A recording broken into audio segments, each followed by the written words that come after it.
Well, in the world of the 26th century, the world of Alita, Battle Angel, it's 300 years after a huge war has devastated the planet, and there's been a plague weapon that's been used, and only a tiny, tiny percentage of humanity survived, and all the survivors streamed to the one remaining sky city that existed. The apex of civilization was represented by these sky cities.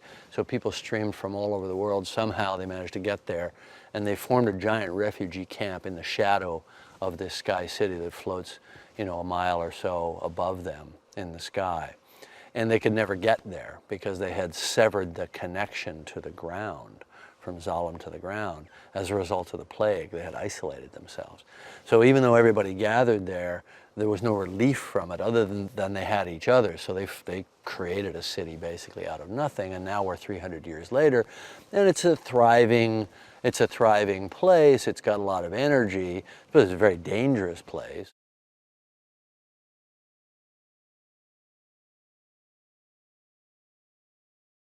I like Alita because she's absolutely fearless. And it's actually interesting writing a character that has no fear. She has no fear.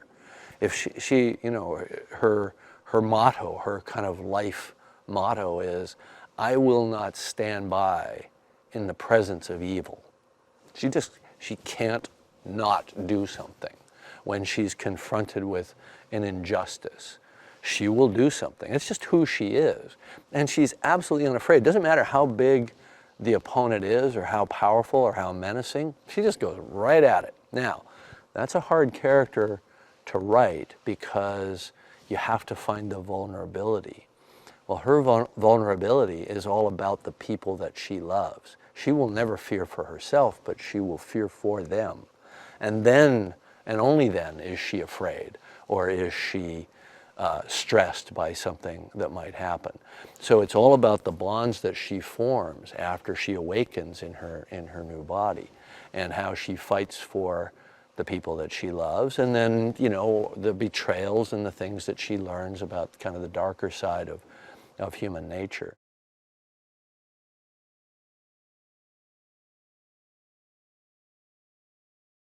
She's just a wonderful character. I think that she represents, I think, a certain kind of female empowerment that we need in films. It's an empowerment of her internal psychological and spiritual character, not just her physical strength. And yes, she's remarkably strong for her size. She's also a character that people underestimate. They always underestimate her. She even underestimates herself. One of the things she says at some point early in the film is, I'm just an insignificant girl. They threw me away with the rest of the garbage. Because she's literally physically found in a garbage heap.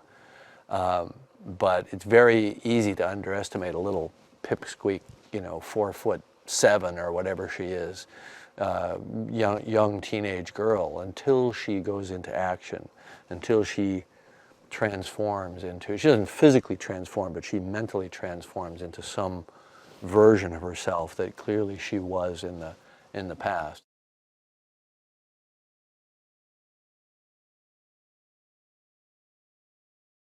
He's been like a kid in a candy shop with this movie. He loves the process, he loves the performance capture, he loves the design elements, and so he was always very, very respectful of what I had written and of the world that Koshiro had created.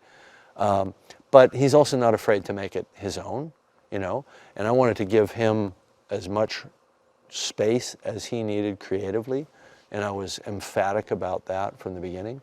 So we fell into this really good working relationship, because we'd been friends for 20 years, but we'd never really worked together. And it turns out that he's like insanely collaborative. He really likes the camaraderie of working with other creative people.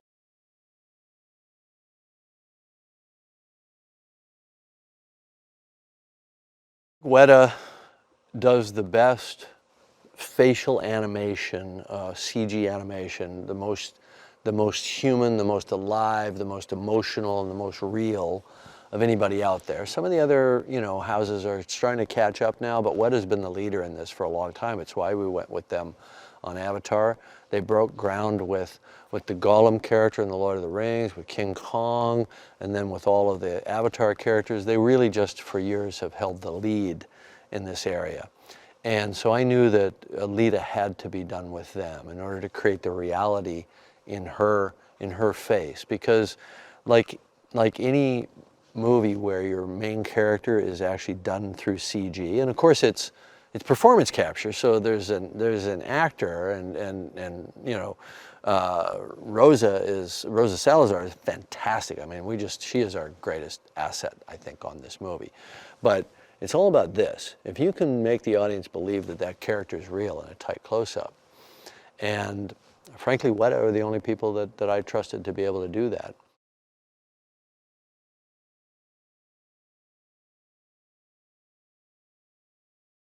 It's pretty hard to quantify how big the reaction was that Robert and I both had to Rosa. I mean, she just came in the normal sort of process of casting, and she just started to emerge out in front of everybody else as an actor who put such heart, such emotion, and such vitality into every moment.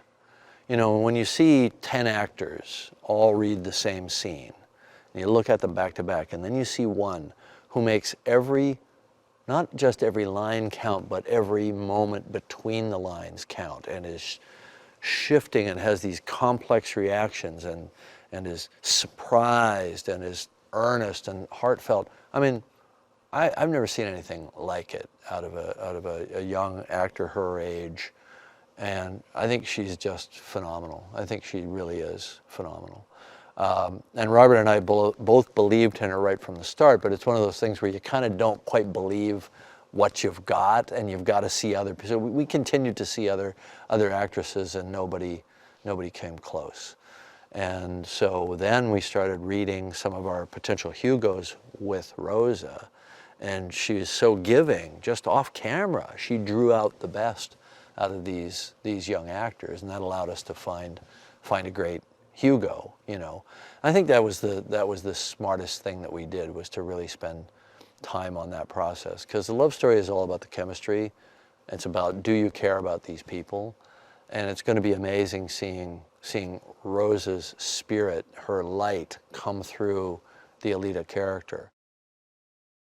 Hey guys, did you know the top 5 most expensive movies ever made are Star Wars Episode 7 The Force Awakens at number 5, Avengers Age of Ultron at number 4, Pirates of the Caribbean at the World's End number 3, Pirates of the Caribbean on Stranger Tides at number 2, and coming in at number 1 is Avatar. Now click here below to subscribe for more great content, and on the side if you want to watch another video.